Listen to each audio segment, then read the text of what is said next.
समुद्रगुप्त और कुमारदेवी के पुत्र तथा चंद्रगुप्त द्वितीय के बड़े भाई माने जाते हैं। इतिहास में उनकी सत्ता, घटनाओं और अस्तित्व के बारे में विवाद है, क्योंकि उनके बारे में प्रामाणिक अभिलेखीय सामग्री कम है। फिर भी कुछ साहित्यिक, नाट्य, पुरातात्विक और मुद्रा साक्ष्य उनकी ऐतिहासिकता का समर्थन करते हैं। साहित्यिक स्रोत रामगुप्त की सबसे प्रमुख जानकारी संस्कृत नाटक देवीचंद्र गुप्तम से मिलती है। इस नाटक में बताया गया है कि विदिशा के शकों ने रामगुप्त को घेर लिया। उन्होंने रामगुप्त से मांग की कि वह अपनी पत्नी ध्रुवादेवी को उनके पास भेज दे। चंद्रगुप्त ने धोखे से शक राजा का वध किया और उसी के बाद रामगुप्त को हटाकर स्वयं राजा बना। नाटक में चंद्रगुप्त द्वितीय द्वारा रामगुप्त की हत्या का भी वर्णन मिलता है। यह नाटक कालिदास या विशाख दत्त द्वारा नहीं लिखा गया है, पर इसे एक पुरातन ऐतिहासिक नाट्य स्रोत माना गया है। अन्य साहित्यिक संदर्भों में काशिकावृत्ति, चंद्र व्याख्यान, वामन काव्य तथा कुछ जैन साहित्य में भी रामगुप्त का उल्लेख मिलता है, जो उसकी ऐतिहासिकता की पुष्टि करता है।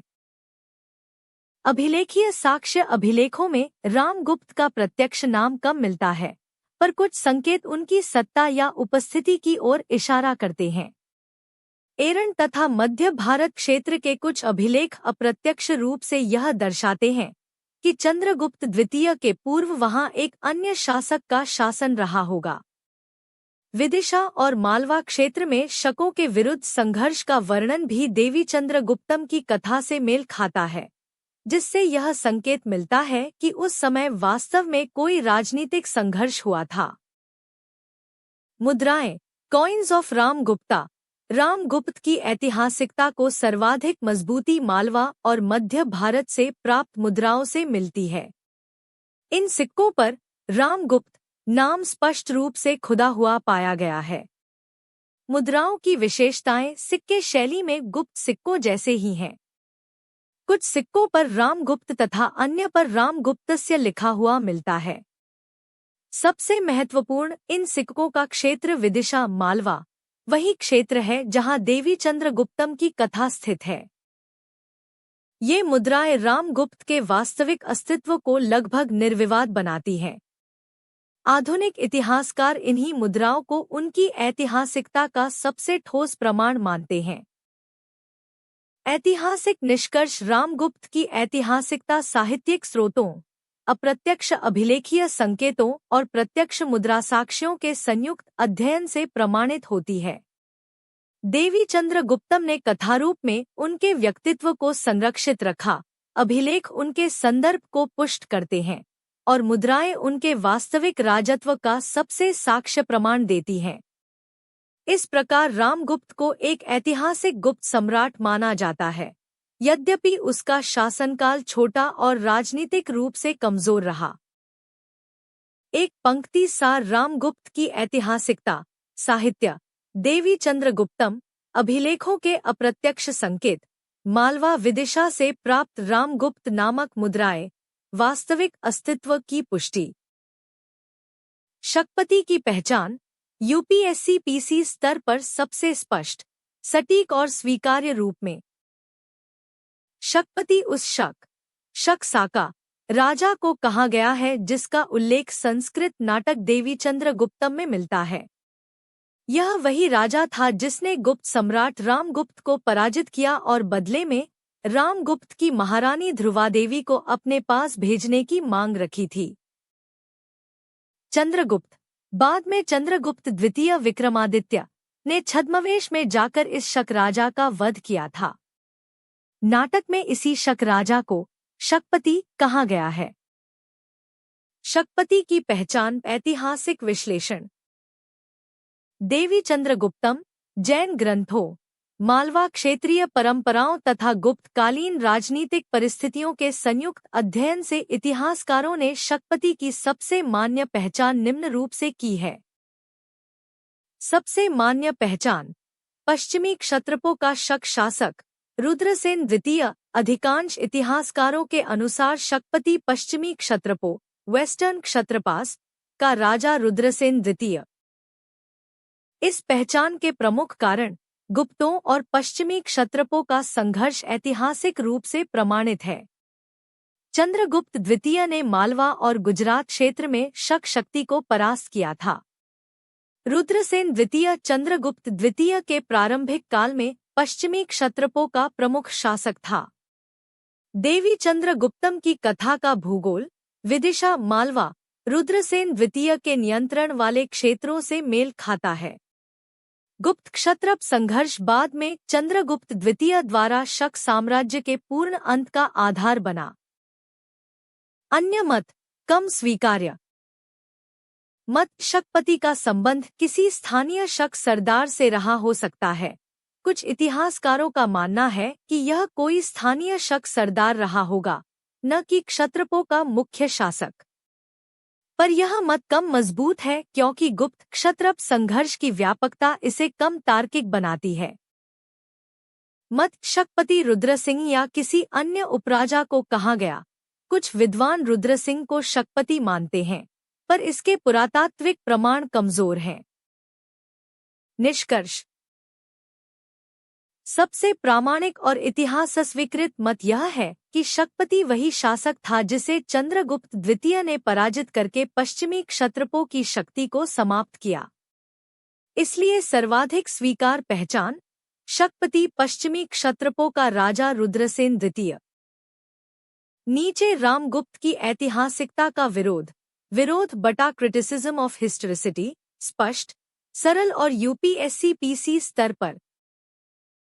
रामगुप्त की ऐतिहासिकता का विरोध। रामगुप्त की ऐतिहासिकता पर इतिहासकारों में लंबे समय तक मतभेद रहे हैं। विरोध का प्रमुख कारण यह है कि रामगुप्त के बारे में उपलब्ध साक्ष्यों में साहित्यिक तत्व अधिक हैं, जबकि प्रत्यक्ष अभिलेखीय और राजनीतिक रिकॉर्ड कम मिलते हैं। साहित्यिक स्रोतों की अविश्वसनीयता का तर्क रामगुप्त के अस्तित्व का मुख्य आधार देवी चंद्रगुप्तम नामक नाटक है। कई विद्वानों ने तर्क दिया कि यह नाटक बाद में लिखा गया, जिसकी रचनातिथि अनिश्चित है। कथा में नाटकीय तत्व अधिक हैं, जैसे शकपति का ध्रुवादेवी को मांगना, चंद्रगुप्त का छद्मवेश में जाकर उसका वध करना, भाई को हटाकर सत्ता लेना, जिसे कई इतिहासकार वास्तविक राजनीतिक घटनाओं की अपेक्षा साहित्यिक कल्पना मानते थे। क्योंकि यह नाटक आधिकारिक राज अभिलेख नहीं है, इसलिए इसे प्रमाणिक इतिहास स्रोत नहीं माना गया। अभिलेखों में सीधा नाम न मिलना। गुप्तकाल के प्रमुख अभिलेख प्रयाग प्रशस्ति, जूनागढ़ लेख, एरण लेख आदि में रामगुप्त का नाम नहीं मिलता। समुद्रगुप्त और चंद्रगुप्त द्वितीय के बीच कोई स्पष्ट शासक्रम नहीं दिखता। इसलिए कुछ इतिहासकारों ने निष्कर्ष निकाला कि शायद रामगुप्त नाम का कोई वास्तविक गुप्त सम्राट नहीं था। राजनैतिक परंपरा के विपरीत तर्क गुप्त साम्राज्य एक अत्यंत संगठित और शक्तिशाली प्रशासन था। इतिहासकारों ने तर्क दिया कि ऐसा संभव नहीं कि एक कमजोर शासक रामगुप्त, जो नाटक में वर्णित है, समुद्रगुप्त और चंद्रगुप्त जैसे शक्तिशाली शासकों के बीच शासन करता। इसलिए वे रामगुप्त को एक काल्पनिक नायक मानते थे, जिसे नाटककार ने चंद्रगुप्त द्वितीय की महिमा बढ़ाने के लिए प्रस्तुत किया। मुद्रा साक्ष्य की अनुपस्थिति।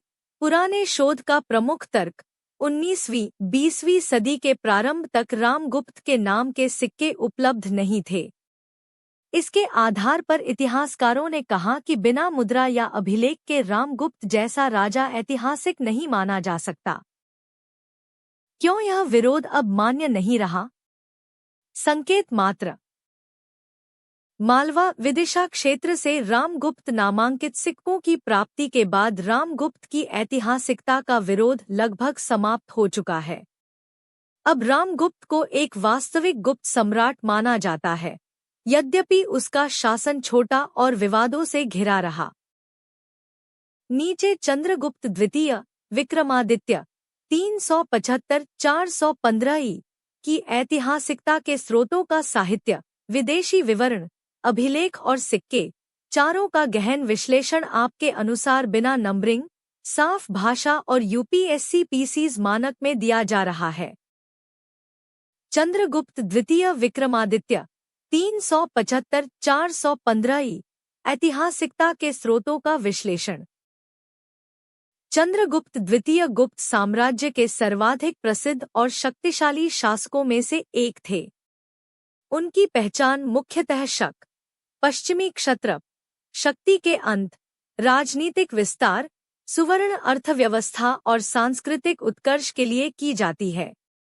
उनकी ऐतिहासिकता विभिन्न साहित्यिक, विदेशी, अभिलेखीय और सांस्कृतिक साक्ष्यों से पूर्णतः प्रमाणित है। साहित्यिक स्रोत विश्लेषण। साहित्यिक ग्रंथ चंद्रगुप्त द्वितीय को एक आदर्श और विजेता राजा के रूप में प्रस्तुत करते हैं। कालिदास के ग्रंथ रघुवंश, मेघदूत आदि में वर्णित दरबारी संस्कृति, समृद्धि और शांति गुप्त काल की सर्वश्रेष्ठ स्थिति को दर्शाती है, जिसे अधिकांश इतिहासकार चंद्रगुप्त द्वितीय के शासन से जोड़ते हैं। देवी चंद्रगुप्तम रामगुप्त और चंद्रगुप्त द्वितीय के संघर्ष का वर्णन करता है, जिसमें चंद्रगुप्त द्वारा शक्पति के वध की कथा मिलती है। यह साहित्यिक होने के बावजूद गुप्त शक संघर्ष की वास्तविकता से मेल खाता है। वामन काव्य, काशिका वृत्ति आदि में विक्रमादित्य नामक विजेता राजा का उल्लेख मिलता है, जिसे आधुनिक इतिहासकार चंद्रगुप्त द्वितीय से जोड़ते हैं। विश्लेषण। साहित्यिक साक्ष्य अधिकतर प्रशंसात्मक हैं, पर इनके संकेत अभिलेखों और सिक्कों द्वारा प्रमाणित तथ्य से मेल खाते हैं। इसलिए साहित्य इतिहास का पूरक लेकिन विश्वसनीय स्रोत बनता है। विदेशी विवरण। फाहीन विश्लेषण। फाहीन चंद्रगुप्त द्वितीय के शासनकाल में भारत आया 399-414 ई। फाहियान के विवरण में भारत में कानून व्यवस्था, सामाजिक जीवन, बौद्ध शिक्षा, व्यापार, कर प्रणाली और दंड नीति का उल्लेख मिलता है। वह चंद्रगुप्त द्वितीय के शासन को शांतिपूर्ण, समृद्ध और स्थिर बताता है। कर और दंड हल्के थे, जनता सुरक्षित थी और आर्थिक समृद्धि व्याप्त थी। विश्लेषण। फाहियान के विवरण चंद्रगुप्त द्वितीय के शासन की स्थिरता और सांस्कृतिक उत्कर्ष का प्रत्यक्ष प्रमाण है। यह विवरण सबसे विश्वसनीय बाह्य साक्ष्यों में से एक है, क्योंकि यात्री ने घटनाओं को स्वयं देखा था। अभिलेखीय साक्ष्य विश्लेषण। चंद्रगुप्त द्वितीय के प्रशासन और राजनैतिक विस्तार को दर्शाने वाले अनेक अभिलेख उपलब्ध हैं। उदयगिरि अभिलेख चंद्रगुप्त द्वितीय की शक्ति और दक्षिण दिशा के अभियान का संकेत देता है। एरण अभिलेख गुप्त साम्राज्य की सैन्य प्रशासनिक स्थिति और सांस्कृतिक विस्तार का प्रमाण। सांची अभिलेख गुप्त साम्राज्य की धार्मिक नीति और राजनीतिक अधिकार क्षेत्र का संकेत। महरौली लौह स्तंभ लेख विष्णुपद कहे गए राजा का उल्लेख, जिसमें गुप्त साम्राज्य की उत्तर पश्चिम दिशा में विजय का संकेत मिलता है। अधिकांश विद्वान इसे चंद्रगुप्त द्वितीय से जोड़ते हैं। विश्लेषण। अभिलेख चंद्रगुप्त द्वितीय की वास्तविक विजय, प्रशासन और प्रभाव क्षेत्र का प्रत्यक्ष और वस्तुनिष्ठ प्रमाण देते हैं। गुप्त सत्ता के विस्तार और स्थिरता को इस माध्यम से स्पष्ट समझा जा सकता है। सिक्के विश्लेषण। चंद्रगुप्त द्वितीय की सबसे बड़ी पहचान उनके सुवर्ण, गोल्ड सिक्के हैं, जो उत्कृष्ट कला, आर्थिक समृद्धि और शक्तिशाली शासन के प्रतीक माने जाते हैं। मुख्य प्रकार: अश्वमेध प्रकार, देवी कौमारी प्रकार, धनुर्धर प्रकार, सिंह सवार प्रकार, गरुड़ ध्वज प्रकार, विशेष रूप से पश्चिमी क्षत्रपों की पराजय के बाद जारी। सिक्कों की विशेषताएं। सिक्कों की शैली मथुरा गुप्त कला का सर्वोच्च रूप है। सुवर्ण सिक्कों की भार शुद्धता उच्च थी, गुप्त अर्थव्यवस्था की मजबूती का संकेत। सिक्कों पर विक्रमादित्य और चंद्रगुप्त के सांकेतिक चिन्ह मिलते हैं। विश्लेषण। सिक्के चंद्रगुप्त द्वितीय की ऐतिहासिकता को सबसे ठोस रूप से सिद्ध करते हैं। विशेषकर पश्चिमी क्षत्रपों की पराजय के बाद जारी किए गए गरुड़ ध्वज चांदी सिक्के, जो पहले क्षत्रपों द्वारा जारी किए जाते थे। इन सिक्कों का अधिग्रहण उनकी विजय का प्रत्यक्ष साक्ष्य है, इसलिए सिक्के उनकी राजनीतिक शक्ति का सबसे प्रामाणिक ऐतिहासिक स्रोत है। संपूर्ण ऐतिहासिक निष्कर्ष। चंद्रगुप्त द्वितीय की ऐतिहासिकता पूर्णतः सिद्ध और निर्विवाद है। साहित्य उनकी सांस्कृतिक और राजनीतिक छवि दर्शाता है। विदेशी विवरण शासन को स्थिर, समृद्ध और न्यायपूर्ण बताता है। अभिलेख उनके वास्तविक सैन्य एवं प्रशासनिक कार्यों का प्रमाण देते हैं। सिक्के उनकी आर्थिक शक्ति, विजय नीति और राजनीतिक प्रभुत्व की अंतिम पुष्टि है। एक पंक्ति सार, देश फॉर्मेट। चंद्रगुप्त द्वितीय विक्रमादित्य। साहित्य फाह्यान, उदयगिरि एरण लौह स्तंभ अभिलेख। सुवर्ण रजत सिक्के, शक शक्ति का अंत, गुप्त साम्राज्य का उत्कर्ष। नीचे चंद्रगुप्त द्वितीय विक्रमादित्य के वैवाहिक संबंध, नागवंश, वाकाटक वंश और कदम वंश का स्पष्ट, गहन और परीक्षाउपयोगी विश्लेषण। चंद्रगुप्त द्वितीय के वैवाहिक संबंध, विस्तृत विश्लेषण। चंद्रगुप्त द्वितीय ने अपने साम्राज्य को सुदृढ़ और सुरक्षित बनाने के लिए राजनीतिक विवाह नीति अपनाई। उनकी विवाह नीति पूर्व, पश्चिम और दक्षिण दिशा में गुप्त साम्राज्य के विस्तार और स्थिरीकरण की मूल रणनीति थी। इससे न केवल गुप्तों को सहयोगी राज्य मिले, बल्कि शत्रु शक्तियों का संतुलन भी टूट गया। नागवंश से विवाह संबंध, पूर्वी भारत की सुरक्षा। चंद्रगुप्त द्वितीय ने नागवंश की राजकुमारी से विवाह किया। नागवंश उस समय मध्य भारत और बुंदेलखंड क्षेत्र का प्रभावशाली राजवंश था। नागवंशीय राज्यों पादलिप्त, मध्यमिका, नंदीवर्धन, पद्मावती का प्रभाव गुप्त साम्राज्य की सीमा से लगा हुआ था। विश्लेषण नागवंश से वैवाहिक संबंध ने मध्य भारत को गुप्तों के लिए सुरक्षित कर दिया। समुद्रगुप्त के समय जिन नाग राज्यों पर विजय पाई गई थी, चंद्रगुप्त द्वितीय ने विवाह संबंधों के माध्यम से उन्हें स्थायी मित्र में बदला। इस विवाह ने गुप्तों और नागों के बीच राजनीतिक स्थिरता और क्षेत्रीय समन्वय को मजबूत किया। वाकाटक वंश से विवाह संबंध, दक्षिण और दक्कन नीति का आधार। चंद्रगुप्त द्वितीय की पुत्री प्रभावती गुप्ता का विवाह वाकाटक राजा रुद्रसेन द्वितीय से हुआ। प्रभावती गुप्ता बाद में वाकाटक साम्राज्य की राज्यरानी, रिजेंट क्वीन, बनी। विश्लेषण यह विवाह चंद्रगुप्त द्वितीय की सबसे सफल राजनीतिक चाल माना जाता है। वाकाटक गुप्तों के प्रमुख दक्षिणी सहयोगी बन गए, जिससे चंद्रगुप्त द्वितीय बिना युद्ध दक्कन क्षेत्र को अपने प्रभाव में ला सके। पश्चिमी क्षत्रपों, शक शक्ति के विरुद्ध अभियान में वाकाटकों का समर्थन चंद्रगुप्त के लिए अत्यधिक महत्वपूर्ण रहा।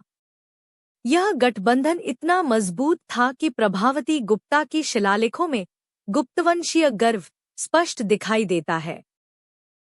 कदम वंश से विवाह संबंध, दक्षिण पश्चिम दिशा की कूटनीति। कुछ विद्वानों के अनुसार चंद्रगुप्त द्वितीय ने कदम वंश की राजकुमारी से भी विवाह किया या कदम्बों के साथ किसी प्रकार का वैवाहिक संबंध स्थापित किया। कदम वंश कर्नाटक के मजबूती से उभरते राज्यों में से एक था। विश्लेषण कदम्बों से संबंध दक्षिण पश्चिम भारत में गुप्तों के लिए एक मैत्री क्षेत्र बनाता था। यह संबंध वाकाटक कदम प्रतिद्वंद्विता में गुप्तों के लिए संतुलनकारी भूमिका निभाता था। इसके माध्यम से चंद्रगुप्त द्वितीय ने दक्षिण पश्चिम भारत को संभावित शत्रुक्षेत्र बनने से रोक दिया और अपनी राजनीतिक पहुंच विस्तारित की। ध्यान दें, कदम संबंध पर साक्ष्य सीमित हैं, पर कई इतिहासकार इसे राजनीतिक कूटनीति की श्रेणी में स्वीकारते हैं। संपूर्ण रणनीतिक विश्लेषण। नागवंश, मध्य भारत सुरक्षित, राजनीतिक स्थिरता वाकाटक वंश, दक्षिण और दक्कन में गुप्त प्रभाव, शक शक्ति पर विजय में सहयोग, कदम्ब वंश, दक्षिण पश्चिम भारत में मैत्री नीति, राजनीतिक घेराव रोकना। चंद्रगुप्त द्वितीय की विवाह नीति ने गुप्त साम्राज्य को चारों दिशाओं में राजनीतिक सुरक्षा कवच प्रदान किया। इसके माध्यम से उन्होंने न केवल शक सत्ता को समाप्त किया बल्कि गुप्त काल की सांस्कृतिक समृद्धि और राजनीतिक शक्ति को चरम पर पहुंचा दिया। एक पंक्ति सार फॉर्मेट। चंद्रगुप्त द्वितीय, नागवंश, मध्य भारत सुरक्षित, वाकाटक, दक्कन नियंत्रण, प्रभावती गुप्ता, कदम्ब, दक्षिण पश्चिम सहयोग, विवाह नीति, गुप्त साम्राज्य की स्थिरता और विस्तार। चंद्रगुप्त द्वितीय की विजय। चंद्रगुप्त द्वितीय की विजय नीति गुप्त साम्राज्य के चरमोत्कर्ष की सबसे महत्वपूर्ण विशेषता है। उनकी जीतों ने गुप्त शक्ति को उत्तर पश्चिम तक विस्तारित किया और शकों, पश्चिमी क्षत्रपों, को इतिहास से समाप्त कर दिया। पश्चिमी क्षत्रपों, शकों पर विजय। चंद्रगुप्त द्वितीय की सर्वाधिक प्रसिद्ध विजय शकों, वेस्टर्न क्षत्रपास, पर थी। शकों का केंद्र मालवा, गुजरात और काठियावाड़ गुप्त साम्राज्य के विस्तार में सबसे बड़ी बाधा था। चंद्रगुप्त ने रणनीतिक तैयारी, विवाह नीति, वाकाटक गठबंधन और सैन्य अभियान के माध्यम से क्षत्रप शक्ति को पराजित किया। परिणाम, रुद्रसेन द्वितीय जैसे क्षत्रप शासक पराजित हुए। क्षत्रप शक्ति का अंत हो गया। पश्चिमी भारत गुप्त साम्राज्य में शामिल हुआ। विजय की स्मृति में गरुड़ ध्वज वाले चांदी के सिक्के जारी किए गए, जो शकों के सिक्का प्रचलन की जगह ले आए। गुप्त साम्राज्य को अरब सागर तक पहुंच मिली, जिससे व्यापार और नौसैनिक प्रभाव बढ़ा। मालवा और गुजरात का अधिग्रहण। मालवा क्षेत्र गुप्तों के लिए सांस्कृतिक और सामरिक दृष्टि से महत्वपूर्ण था। विदिशा, उज्जैन, धार, काठियावाड़ के क्षेत्र गुप्त अधीन हुए। उज्जैनी उस समय पश्चिमी भारत का बड़ा व्यापारिक केंद्र था, जिसकी प्राप्ति से गुप्त अर्थव्यवस्था और मजबूत हुई। काठियावाड़ और समुद्री तटीय क्षेत्रों पर नियंत्रण। चंद्रगुप्त द्वितीय ने काठियावाड़ और दक्षिण पश्चिम भारत के तटीय क्षेत्रों तक अपना अधिकार स्थापित किया। इन क्षेत्रों पर अधिकार ने गुप्तों को समुद्री व्यापार, रोम, पश्चिमी एशिया से बड़ा आर्थिक लाभ दिलाया। समुद्री मार्ग सुरक्षित हुए, जिससे गुप्त अर्थव्यवस्था सुवर्ण युग में बदल गई। उत्तर पश्चिम दिशा में सैन्य सफलता।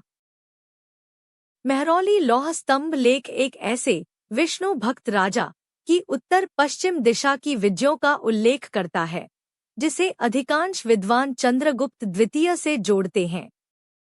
इससे संकेत मिलता है कि उन्होंने उत्तर पश्चिम में हूणों या अन्य सीमावर्ती जनजातियों को परास्त किया।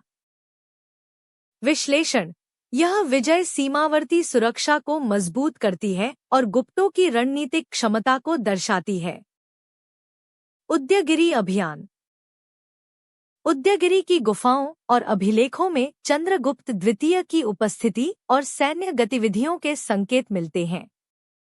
यह क्षेत्र नाग गुप्त संबंधों और मध्य भारत में गुप्त शक्ति के सुदृढ़ीकरण को दर्शाता है। कला, धर्म और नगरों पर नियंत्रण। चंद्रगुप्त द्वितीय की विजय नीति केवल सैन्य नहीं थी। सांची, उदयगिरि, उज्जैन और मथुरा जैसे सांस्कृतिक केंद्र गुप्त साम्राज्य का हिस्सा बने। इससे गुप्तों की वैष्णव, बौद्ध, शैव कला का समन्वय और अधिक विकसित हुआ। चंद्रगुप्त द्वितीय की विजय नीति का विश्लेषण। रणनीति। सैन्य शक्ति प्लस विवाह, कूटनीति प्लस राजनीतिक गठबंधन। वाकाटक वंश से वैवाहिक संबंध ने दक्षिण दिशा सुरक्षित की। नागवंश से संबंध ने मध्य भारत स्थिर किया। फिर पूरा ध्यान पश्चिमी क्षत्रपों पर केंद्रित किया गया। परिणाम, गुप्त साम्राज्य का विस्तार, अरब सागर तक शक शक्ति का अंत, सुवर्ण अर्थव्यवस्था का विकास, सांस्कृतिक, कला धार्मिक क्षेत्रों का उत्कर्ष फाह्यान का भारत इसी समय सबसे समृद्ध और सुरक्षित बताया गया। एक पंक्ति सार फॉर्मेट। चंद्रगुप्त द्वितीय, शक्विजय, मालवा, गुजरात, काठियावाड़, उत्तर पश्चिम सफलता, गरुड़ ध्वज सिक्के, उदयगिरि, गुप्त साम्राज्य का चरमोत्कर्ष। मेहरौली लौह स्तंभ लेख और चंद्रगुप्त द्वितीय संबंध का विश्लेषण। मेहरौली लौह स्तंभ, दिल्ली पर एक संस्कृत ब्राह्मी लेख अंकित है। इसमें एक ऐसे महान राजा का वर्णन मिलता है जिसने दक्षिण दिशा में शत्रुओं को पराजित किया, उत्तर पश्चिम दिशा में शक्तिशाली जनजातियों को हराया, अपने शौर्य से पृथ्वी को स्थिर किया और धर्म, विशेषकर वैष्णव धर्म, का संरक्षक रहा। हालांकि लेख में राजा का नाम स्पष्ट रूप से नहीं लिखा है, लेकिन उपलब्ध ऐतिहासिक, अभिलेखीय, सांस्कृतिक और राजनीतिक संकेत इस राजा को चंद्रगुप्त द्वितीय विक्रमादित्य से जोड़ते हैं। लेख में उल्लेखित विशेषताएं, चंद्रगुप्त द्वितीय से समानता का विश्लेषण। राजा को विष्णु भक्त कहा गया है। चंद्रगुप्त द्वितीय वैष्णव थे। उनके सिक्कों, अभिलेखों और गरुड़ ध्वज के प्रयोग से यह सिद्ध होता है। यह समानता चंद्रगुप्त द्वितीय की ओर संकेत करती है।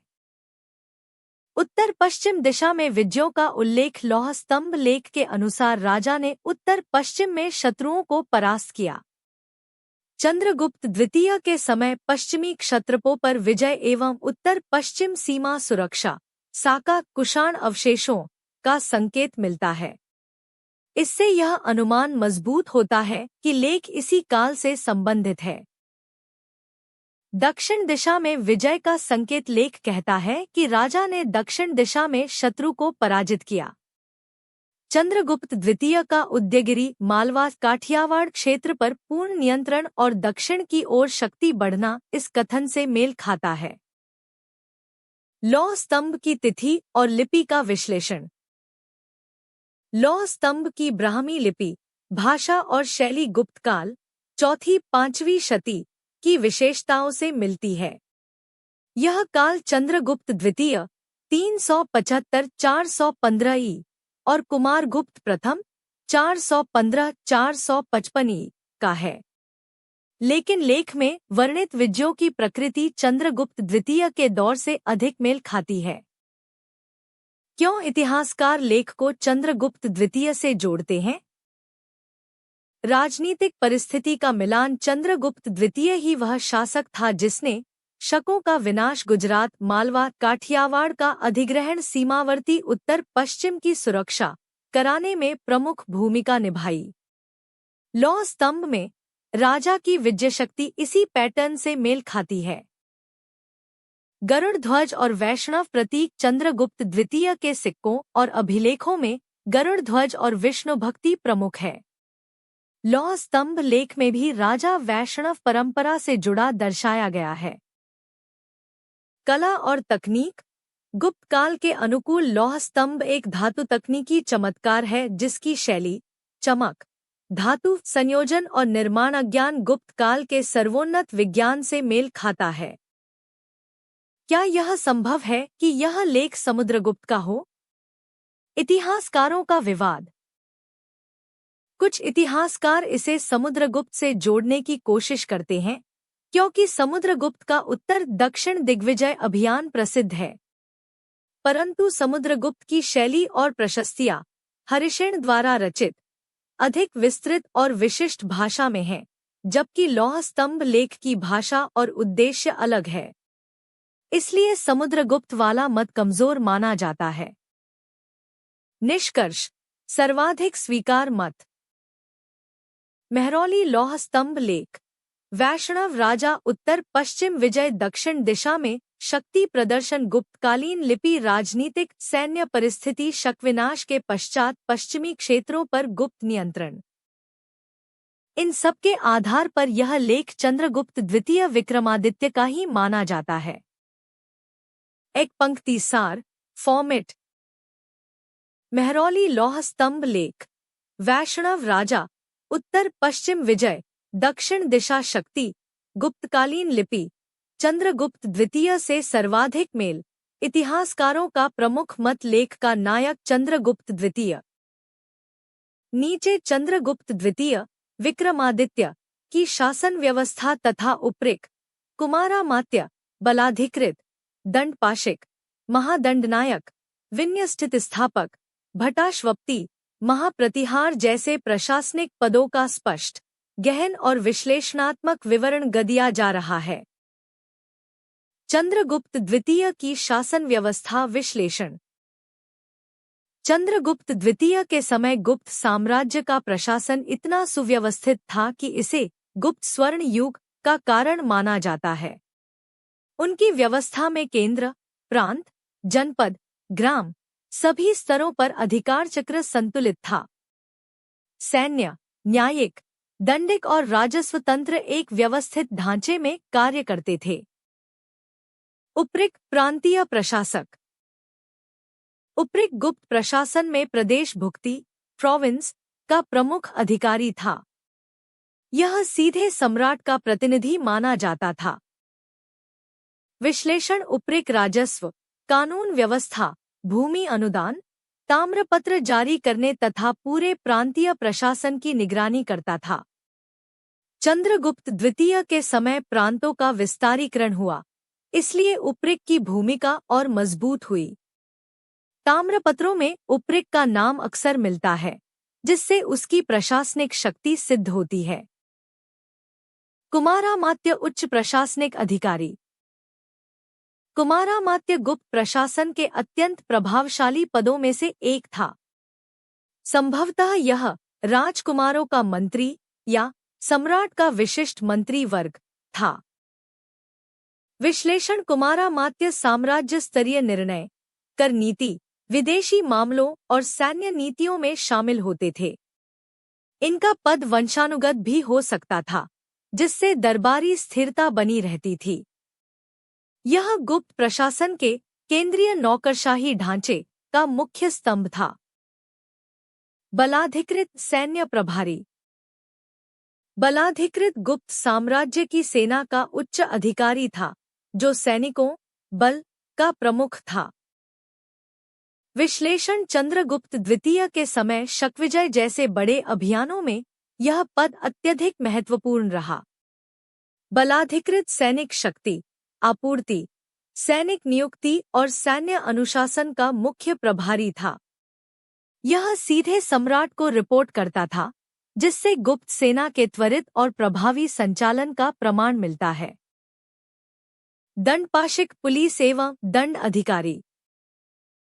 दंडपाशिक स्थानीय कानून व्यवस्था, पुलिस व्यवस्था और दंड नीति का अधिकारी था।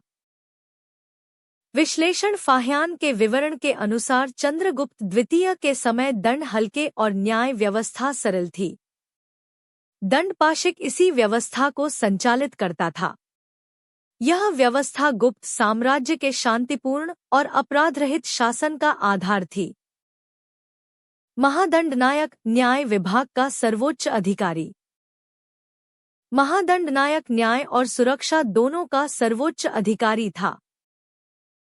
विश्लेषण। यह पद आज के मुख्य न्यायाधीश प्लस सैन्य कमांडर जैसे मिश्रित अधिकारों वाला था।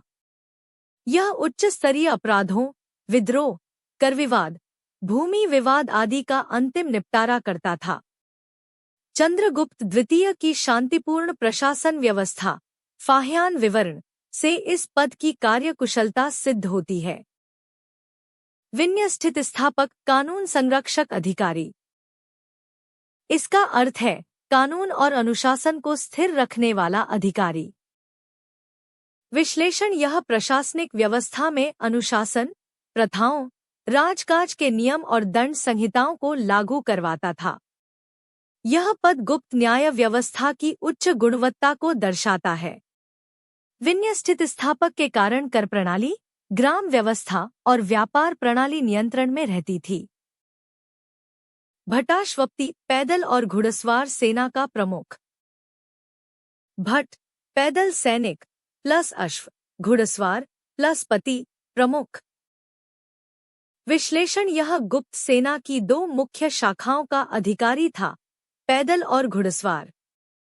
शकों के विरुद्ध अभियानों में घुड़सवार सेना की बड़ी भूमिका थी, इसलिए भटाश्वप्ति का पद विशेष रूप से महत्वपूर्ण बन गया। यह पद चंद्रगुप्त द्वितीय की सैन्य दक्षता को प्रमाणित करता है।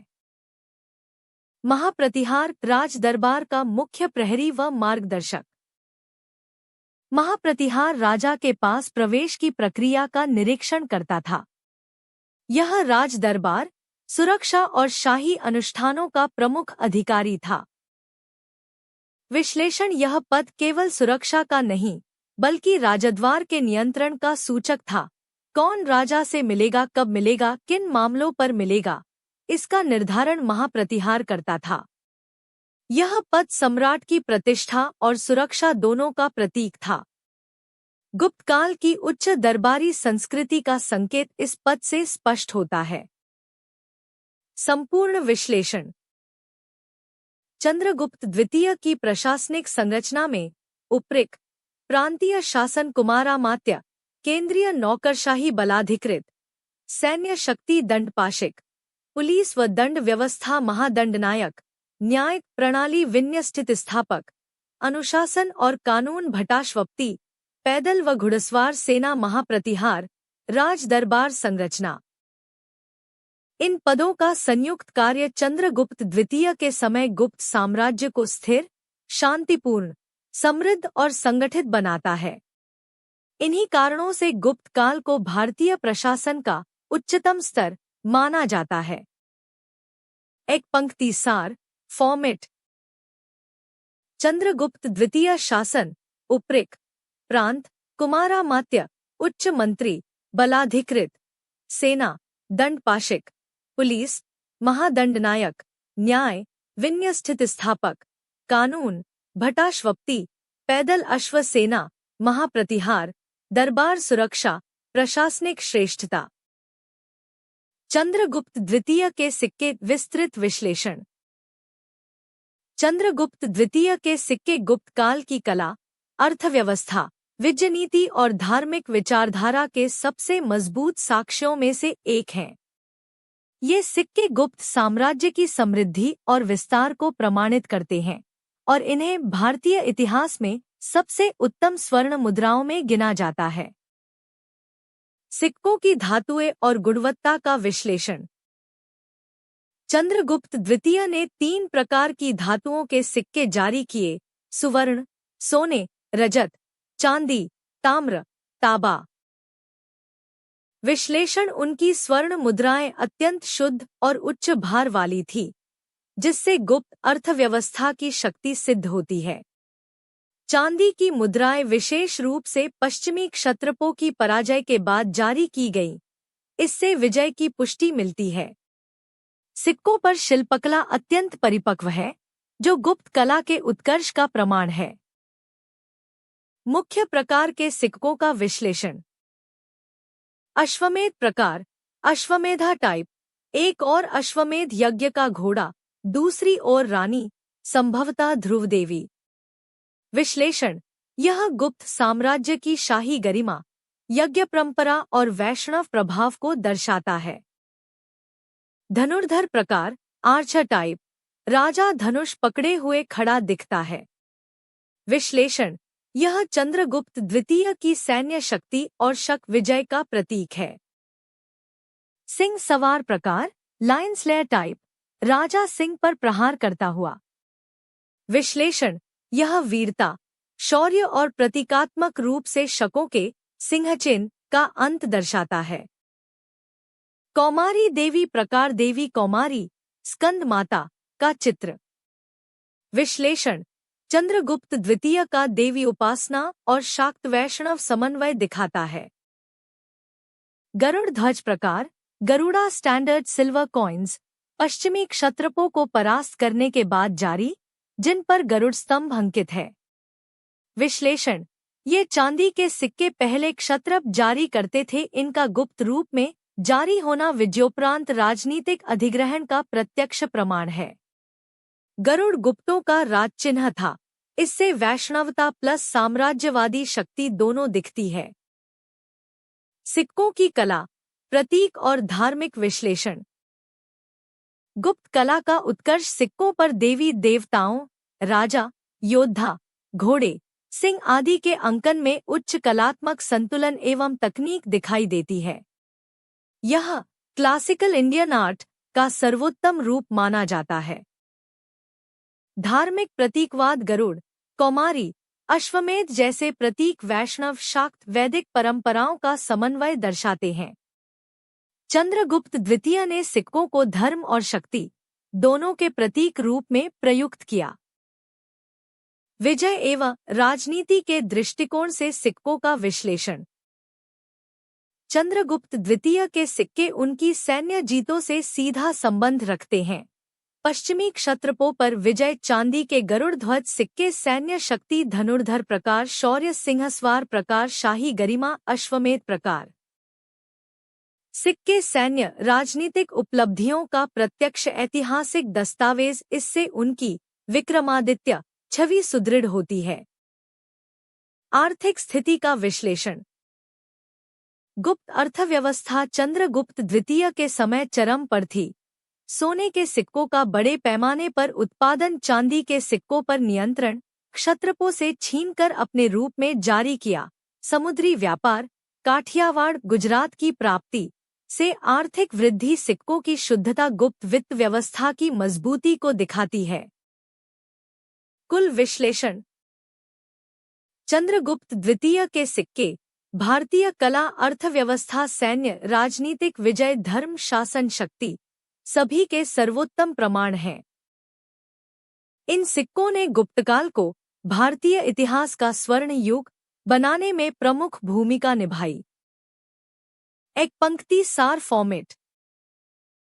चंद्रगुप्त द्वितीय के सिक्के सुवर्ण, रजत, ताम्र, अश्वमेध, धनुर्धर, सिंहस्वार, गरुड़ ध्वज, कला, धर्म, विजय, अर्थव्यवस्था का सर्वोत्तम प्रमाण। फाहियान, फाहीन, परिचय। फाहियान एक चीनी बौद्ध भिक्षु और यात्री था, जिसने भारत की यात्रा 399-414 ई के बीच की। वह भारत आया बौद्ध धर्म के मूल ग्रंथों, विनय पिटक और प्रामाणिक बौद्ध अनुशासन की खोज के लिए। भारत में उसका अधिकांश समय चंद्रगुप्त द्वितीय विक्रमादित्य के शासनकाल में बीता। उसकी यात्रा वृत्त का नाम फोकुओकी रिकॉर्ड ऑफ बुद्धिस्ट किंगडम्स है। फाहियान के विवरण की प्रमुख बातें। भारत की राजनीतिक स्थिति। फाहियान ने उस समय के भारत को शांतिपूर्ण, सुरक्षित और समृद्ध बताया। गुप्त शासन में अपराध, कर और दंड बहुत कम थे। राजा की नीति न्यायपूर्ण और जनता के प्रति सहनशील थी। इसका अर्थ है कि चंद्रगुप्त द्वितीय का शासन अत्यंत स्थिर और संगठित था। सामाजिक जीवन का वर्णन। समाज में अनुशासन, सरलता और धार्मिक सौहार्द दिखाई देता है। फाहियान ने भारतीय लोगों को परोपकारी, विनम्र और शांतिप्रिय बताया। सड़कें सुरक्षित थीं, यात्रियों के लूटे जाने के बहुत कम उदाहरण। भिक्षु, व्यापारी और सामान्य लोग स्वतंत्र रूप से यात्रा कर सकते थे। धार्मिक स्थिति का विवरण। फाहियान ने भारत में बौद्ध धर्म की उच्च स्थिति देखी, विशेषकर मथुरा, श्रावस्ती, कपिलवस्तु, कुशीनगर, पाटलिपुत्र और नालंदा क्षेत्र में। बौद्ध विहार सुव्यवस्थित थे, भिक्षुओं को भोजन और वस्त्र दान मिलता था। महायान और हीनयान दोनों संप्रदाय विद्यमान थे। हिंदू धर्म भी उन्नत था और बौद्ध हिंदू सौहार्द बहुत अच्छा था। शिक्षा और बौद्ध संस्थाएं। नालंदा और अन्य महाविहारों में शिक्षा का उच्च स्तर देखा। याओनान, युगपुराण, कुशीनगर, श्रावस्ती जैसे स्थानों के अवशेषों का वर्णन किया। भिक्षुओं का आचार, विनय और बौद्ध ग्रंथों का अध्ययन महत्वपूर्ण माना जाता था। अर्थव्यवस्था का वर्णन। भारत आर्थिक रूप से अत्यंत समृद्ध था। कृषि, व्यापार, नगर जीवन और समुद्री गतिविधियों में वृद्धि थी। दक्षिण भारत के बंदरगाहों से चीन और श्रीलंका तक व्यापार चलता था। कर प्रणाली हल्की और न्यायोचित थी। जनता से अत्यधिक कर नहीं वसूल किए जाते थे। रियायतें और व्यापारिक सुविधाएं उपलब्ध थीं। राजनैतिक और न्याय व्यवस्था। फाहियान लिखता है, दंड बहुत कम उपयोग में लाया जाता था। अपराध दुर्लभ थे। मौत की सजा लगभग समाप्त थी। न्याय व्यवस्था सरल थी। भ्रष्टाचार कम था। यह चंद्रगुप्त द्वितीय के शासन की उच्च गुणवत्ता दिखाता है। यातायात, सड़कें और नगर जीवन। सड़कें साफ और सुरक्षित थी। आवास, धर्मशाला, कुंड, कुएं और विश्राम स्थल उपलब्ध थे। नगरों में सफाई, तालाब और बाजार सुव्यवस्थित थे। फाहियान के विवरण का विश्लेषण। विश्वसनीयता। फाहियान प्रत्यक्षदर्शी था, इसलिए उसका विवरण अत्यंत विश्वसनीय माना जाता है। उसने भारत को एक शांत, समृद्ध और धर्मनिरपेक्ष भूमि के रूप में प्रस्तुत किया। सीमाएं। उसका ध्यान विशेष रूप से बौद्ध धर्म पर था। कभी-कभी उसने स्थानीय परंपराओं को सिर्फ बौद्ध दृष्टि से देखा, जिससे एकांगी विवरण मिलता है। ऐतिहासिक महत्व। उसके विवरण से हमें गुप्तकालीन प्रशासन, सामाजिक जीवन, धार्मिक स्थिति, बौद्ध संस्थाएं, अर्थव्यवस्था और व्यापार का मूल्यवान प्रत्यक्ष साक्ष्य मिलता है। एक पंक्ति सार फॉर्मेट। फाहियान, चीनी भिक्षु, 399-414 ई। चंद्रगुप्त द्वितीय का शासन, शांतिपूर्ण समाज, समृद्ध अर्थव्यवस्था, हल्की कर प्रणाली, बौद्ध धर्म का उत्कर्ष, प्रशासनिक स्थिरता का प्रत्यक्ष प्रमाण।